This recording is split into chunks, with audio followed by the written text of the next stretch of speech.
I sell it at about 4 taka, so 70 would be about 61.15, about 6 cents per cubic meter.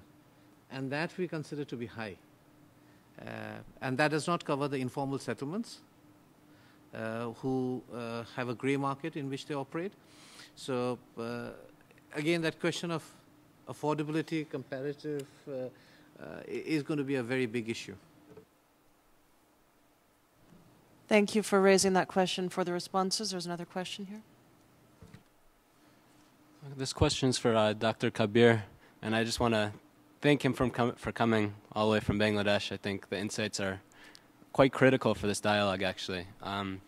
Building on the Chinese proverb, in problems there are opportunities. I think our whole global community will have, in the years ahead, much to learn from the people of the Maldives, Tuvalu, and Bangladesh. So the question is, given that 17% of the land will be submerged in the next 25 years, that's based on 0.5 to 0.9 meters. They're now talking about 0.9 to 1.7 meters. So that's 30 million potential refugees. What type of communication and community engagement is currently happening with these 30 million potential refugees? Where do we put these people? And I mean, that's 3 new mega cities potentially. What does this do in terms of, I think there could be potential rising anger towards our Western world. We're causing 80 to 90% of the worst emissions, while least developed countries are facing 80% of the worst impacts of climate change. I'm curious as to the communication. Where do you see this going? Lucky for you is out of the 30 million, 29 million of those 30 million probably don't know that you're causing the problems. Otherwise, you'd have something on your hands. Yeah. While we do say refugees, and I don't like the word migrants, it's going to be basically IDPs, internally displaced people. They're going to move northwards into higher ground in Bangladesh, because I'm very sure that America is not going to let them through JFK, nor will any other country.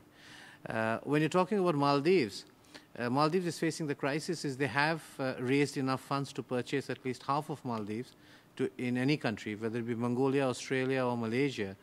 But no other that particular country is not going to allow them to retain that identity of being a Maldivian.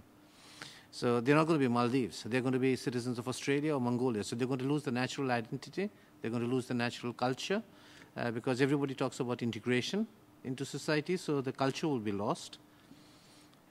So that's for the island states is going to be very, very difficult. For Bangladesh is, I don't know, I mean, it's difficult to say, but it will be absorbed somehow, I think, within the country.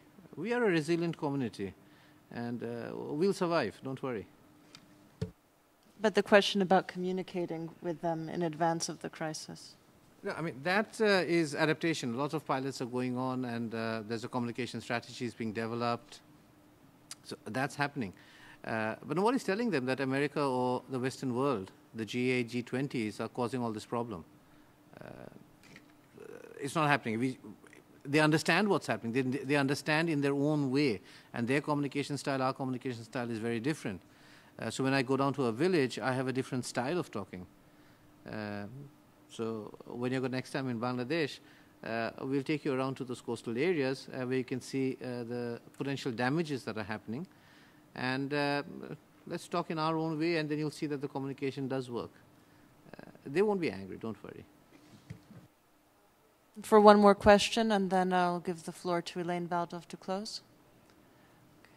I don't see one from the floor, so I'll ask it to, actually to Paul. It seems like waste management has been, it's so obvious in a way, and yet it seems like this kind of implementation of these cycles isn't really being taken on systematically by governments around the world, and obviously every society it's something that needs to be done everywhere.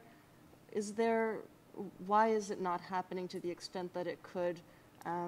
And just a very short example, I saw even in Vermont, for example, an organization that had a very sophisticated system of compost toilets that was being forced to install a septic tank just to meet the requirements of the state in just very odd situations. I was wondering if you could shed some light.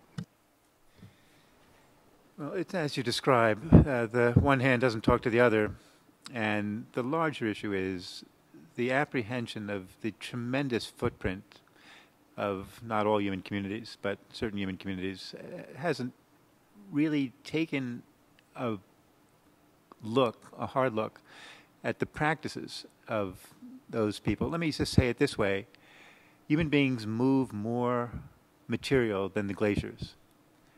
We move more material than any other process on Earth. And you're not going to see that in anybody's regulation, the federal government, the state, or anything else. Just we don't realize the scale of our impact. And if you don't see it, if you don't see your shadow, you can't be afraid of it or respect it. And that's kind of where we are. We're blind men, so to speak. We haven't really seen yet the impact. Obviously, in Bangladesh, you can see it if you look at the ocean level. You can see it here. And there's certain responses, but they just don't grasp the issues as of yet. I hope everyone doesn't have to experience being in a city submerged by sewage like I once had the opportunity to witness to get the picture. But on that colorful note, I really want to thank the three panelists. I want to thank all of you troopers through this day of much information and exchange, and invite Elaine Valdov to come make some announcements. In case she didn't have this one included in her list, I was asked to remind tomorrow's panelists to please speak with the ladies here prior to leaving the room. Thank you.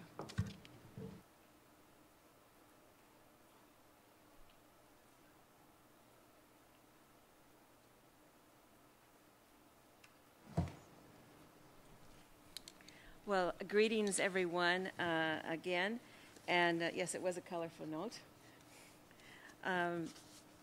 This is a close to the first day, and I welcome everyone to come tomorrow at 10 o'clock and not 9:30.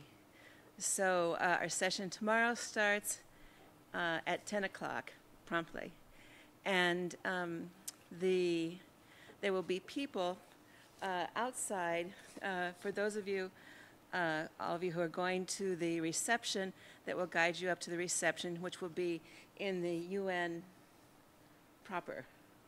All right, so it will be in the building where you registered. So we'll go back up that way into reception, which starts at 6:30.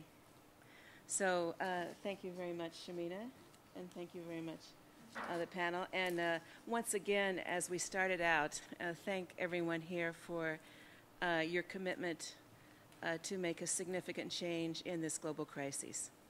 Thank you. So,